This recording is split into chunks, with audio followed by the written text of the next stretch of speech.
Jupiter, the king of the planets, harbors secrets within its icy moons.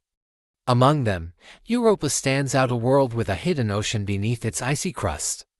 Europa's surface tells a tale of constant upheaval, a chaotic terrain shaped by the forces of its subsurface ocean. Beneath Europa's icy exterior lies a global ocean, perhaps one of the most extensive liquid water oceans in the solar system. This hidden ocean, warmed by tidal forces generated by Jupiter's immense gravity, may harbor the ingredients necessary for life as we know it. The conditions within Europa's ocean, liquid water, essential elements, and a source of energy, make it a compelling target in our search for extraterrestrial life.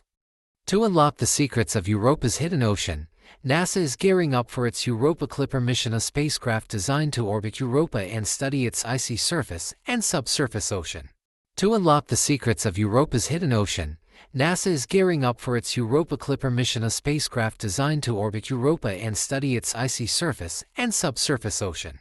Equipped with state-of-the-art instruments, Europa Clipper will peer beneath the icy shell, mapping the subsurface ocean and searching for signs of life. In the not-so-distant future, humans may venture to Europa, exploring its icy surface and diving into the depths of its hidden ocean in search of answers. Europa's hidden ocean beckons a world of wonder and possibility, waiting to reveal its secrets.